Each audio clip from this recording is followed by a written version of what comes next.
જય શ્રી કૃષ્ણ વૈષ્ણવો, સ્વાગત છે તમારું કેટી કોમ્રેડ ચેનલમાં। આજના આ સત્સંગમાં આપણે વાત કરીશું કે કોઈ વ્યક્તિ મૃત્યુ પામે તો તેની પાછળ માળા પહેરામણી રાખાય કે ન રખાય અને માળા પહેરામણી ક્યારે કરવી જોઈએ તેનો સત્સંગ કરીશું। તો ચાલો શ્રી મહાપ્રભુજીનું નામ સ્મરણ કરીને આજના આ અવલૌકિક સત્સંગની શરૂઆત કરીએ।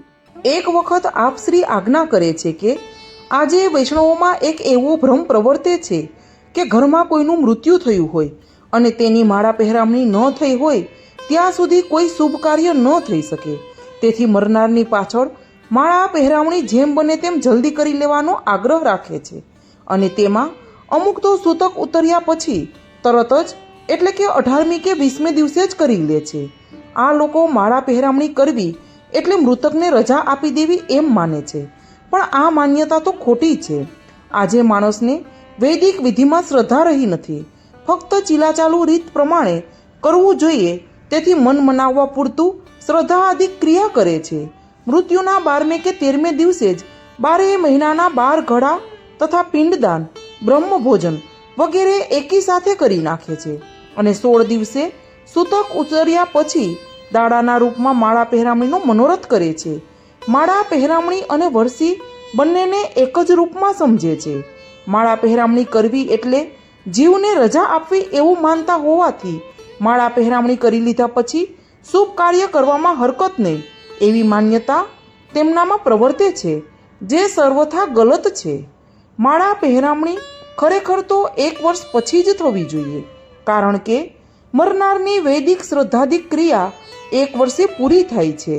મરનારની પાછળ દર માસે શ્રાદ્ધ કરવામાં આવે છે, તેમાં પિંડદાન, કાગડાને વાસ નાખવી અને બ્રહ્મભોજન કરાવવામાં આવે છે અને છેલ્લે જે શ્રાદ્ધ થાય તે વર્ષી શ્રાદ્ધ કહેવાય છે। તેમાં પિંડ વહેરવાની ક્રિયા તથા બ્રહ્મભોજન વગેરે કરવામાં આવે છે। જ્યાં સુધી પિંડ વહેરવાની ક્રિયા ન થાય ત્યાં સુધી મૃતક પ્રેતયોનીમાં રહે છે।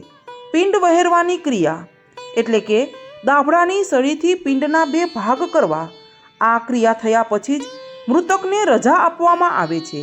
ત્યારે એક શ્લોક બોલવામાં આવે છે, ગચ્છસ્વ પિતૃલોકે ત્વમ પ્રેતત્વમ ચ પરિત્યજ સમાને પિતૃભિઃ સાર્ધ વિહર્ષવ યથા સુખમ।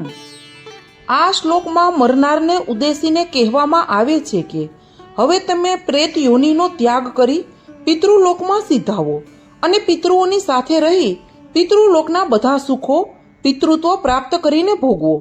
આ રીતે જીવને રજા આપી દીધા પછી હર કોઈ શુભ કાર્ય થઈ શકે છે। મૃતકની વાસના તેના સંબંધીઓમાં 1 વર્ષ સુધી રહે છે, તેથી દર માસે માસિક શ્રાદ્ધ કરવામાં આવે છે। શ્રાદ્ધમાં પિંડદાન અને બ્રહ્મભોજન કરાવવાથી મૃતકની વાસના સંતોષાતી જાય છે અને ક્રમે ક્રમે દૂર થતાં 1 વર્ષે સંપૂર્ણ દૂર થાય છે। દાખલા તરીકે કોઈ માણસ વર્ષોથી ભાડે રહેલા મકાનમાં રહેતો હોય, તે મકાન તેનો માલિક ખાલી કરાવે તો કાયદાની દ્રષ્ટિએ ખાલી તો કરવું પડે, પણ તે મકાન પૂર્ણ સગવડતાવાળું હોવાથી તેમાં તેને રહેવાનું ફાવી ગયું હોય છે, તેથી મકાન ખાલી કરીને બીજા મકાનમાં રહેવા જાય તો પણ તેને પેલું મકાન યાદ આવ્યા કરે છે। આ યાદ આવવું એનું નામ જ વાસના। એવી જ રીતે મૃતક જિંદગી આખી જે દેહમાં રહ્યો હોય તથા જે સંબંધીઓ સાથે રહ્યો હોય તેને મૃત્યુ થયા પછી પણ ભૂલી શકતો નથી। પંચમહાભૂતનો દેહ પડ્યા પછી જીવને વાયવ્ય દેહ એટલે કે પ્રેતયોની મળે છે। તેમાં જીવ સૂક્ષ્મ અને લિંગ દેહ એટલે કે કારણ દેહ સાથે પ્રવેશ કરે છે અને મૃત્યુ સ્થાન અને અગ્નિ સ્થાન એટલે કે સ્મશાન વચ્ચે પરિભ્રમણ કરે છે। આ વાયવ્ય દેહની મુક્તિ શ્રાદ્ધ આદિથી થાય છે। માળા પહેરામણી એ એક સાંપ્રદાયિક સંસ્કાર છે। બ્રહ્મ સંબંધ દીક્ષા લીધા પછી શ્રી ઠાકોરજી પધરાવીને જેણે આખી જિંદગી સેવા કરી હોય તેની પાછળ જ માળા પહેરામણી કરવી જરૂરી છે। માળા પહેરામણીથી તે જીવને નિત્ય લીલામાં સેવા કરવાનો અધિકાર પ્રાપ્ત થાય છે। એટલે માળા પહેરામણીની વાસ્તવિકતા તો સેવા કરનારની પાછળ કરવાથી જ જળવાય છે। છતાં બ્રહ્મ સંબંધી વૈષ્ણવોની પાછળ માળા પહેરામણી કરવામાં આવે તે એક સત્કાર્યના રૂપમાં ગણાય છે. તે જીવની પાછળ ભગવદ્ કીર્તન, યથાશક્તિ, વૈષ્ણવોનું સમાધાન વગેરે જે મનોરથ થાય તેનું ફળ તો તેને અવશ્ય મળે જ. જે લોકો વૈષ્ણવ નથી તે માળા પહેરામણી કરતા નથી, પણ વર્ષી વગેરે વૈદિક વિધિ તો બધા કરે જ છે. 3 માસ, 6 માસ કે 12 માસે ગમે ત્યારે વર્ષી થઈ ગયા પછી લગ્નાદિ શુભ કાર્યો થઈ શકે. અહીં કહેવાનું તાત્પર્ય એ છે કે માળા પહેરામણી અને વર્ષી એક નથી. માળા પહેરામણી સાંપ્રદાયિક સંસ્કાર છે અને વર્ષી વૈદિક સંસ્કાર છે. માળા પહેરામણી સંપ્રદાય પૂરતી મર્યાદિત છે અને વર્ષી કરી લીધા પછી ગમે ત્યારે તે કરી શકાય છે. વર્તમાન કલીમાં કુલ આચાર્ય બાળકો 183ની આસપાસની સંખ્યામાં ભૂતલ ઉપર બિરાજે છે. તેમાંથી કોઈ પણ એક બાળક હોય તે વલ્લભ કુળના જ પરિવારમાંથી એક હોય છે. તેથી વર્તમાન સમયમાં જે વૈષ્ણવ જે બાળક દ્વારા સમર્પણ કરે છે તે જીવ તેના દીક્ષાગુરુ જે ઘરના વંશજોના હોય તે ઘરના ભગવત સ્વરૂપની નિકુંજનો જીવ કહેવાય છે. તેથી એ જીવને ફલાત્મક જીવનમાં પોતાની તે નિકુંજની પ્રાપ્તિ થાય છે.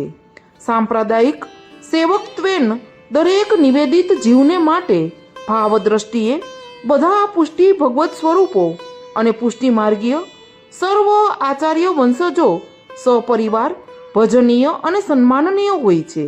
વિદેશ અથવા દૂર દેશમાં જ્યાં વૈષ્ણવ ન હોય અથવા તો વૈષ્ણવ ઓછા હોય, કોઈ કીર્તન ગાઈ શકે તેવા વૈષ્ણવો ન હોય તો માળા પહેરામણી કેમ કરવી?